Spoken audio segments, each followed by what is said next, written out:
Thank you very much. So my name is Flóra Szigeti, and as said, I worked in public administration, but that's in past tense. So now I'm going to talk about my own ideas, and this doesn't mirror at all the position of my previous employers.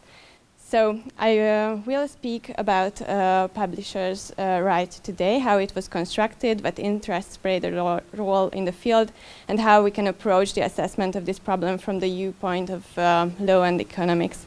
However, my topic is publishers' right. The conclusions of my presentation are also valid in terms of the whole DSM package with regards to the copyright provisions or planned provisions. As the name of this newly constructed right, this right, which is to be constructed, as it seems to be now, first we have to note that calling it publisher's right is better than calling it an ancillary copyright, because ancillary copyright immediately gives a false framing. Since publishers' right cannot be compared to neighboring rights, as neighboring rights are always established when a new medium is involved compared to the original form of the work. So that is why in the presentation I am going to call this right publishers' right. The circumstances and interest in the network of which publishers' right was constructed is multifaceted. The main stakeholders concerned are, as usual, stakeholders of the market, the European Council, so the member states, the European Commission, which is supposed to formulate a legal instrument based on the impact assessments, which are criticized by the stakeholders and the legislators because they are not thorough enough with respect to the introduction of a new property-like right as publishers' right. And the European Parliament, of course, that to some extent also mirrors the market stakeholders' interests. Among these four groups of stakeholders, the framing of the publisher's right was twofolded. You can see it in the middle, up and down. So on one side, some EP groups, stakeholders, and the Commission emphasized, as said before here also, that media pluralism, press freedom, and democracy are threatened by the new, and by the new they meant 15 years old online publishing environment. Trump's win and the emerging presence of fake news were the two main examples of this side.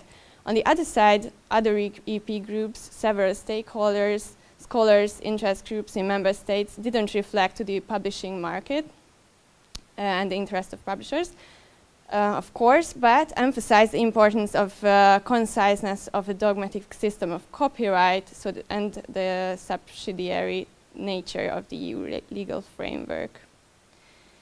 These two sides mentioned are basically driven by business interests. One side tries to find a potential alternative financing source for publishers in a disrupted business environment, as one also said this today. And the other side tries to protect the existing value flows of the copyright system and resist the so-called targeted solution provided by the Commission. However, and you can see this on the right side, as the Commission's position, we have to note the political driver of this, its standpoint. The Commission is at least partially a political institution with a 5-year plan, aiming personal success and possible re-elections. Digital economy became an unavoidable phenomenon much earlier than 2014, so naturally in 2015,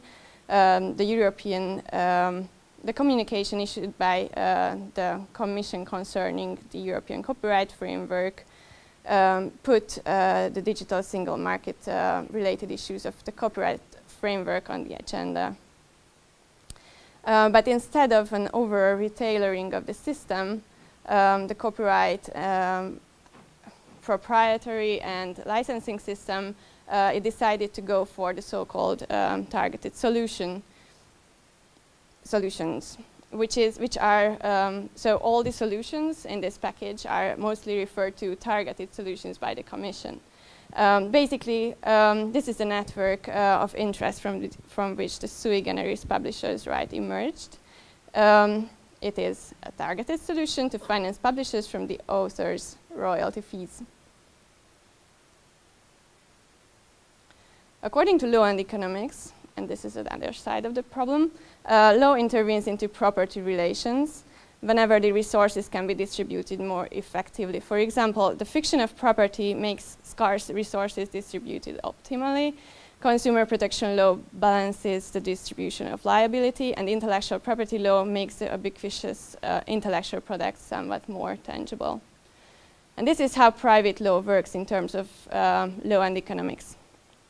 Financing publishers from the author's royalty fees, however, binds two different groups of the market together, and this cross-financing of the online press is an intrusion into the market that is completely different from the listed legal relations of private law.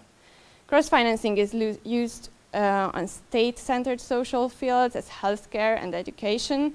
In these cases, states distribute resources by collecting taxes, and that's why we used to refer to this publishers' rights institution as Google Tax. These taxes are financing the social system, like historically.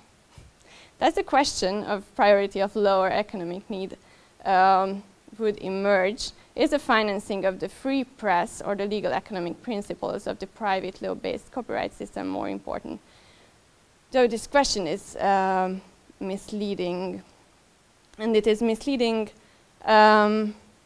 since not only the advantages but also the disadvantages of the proposed policies should have been examined.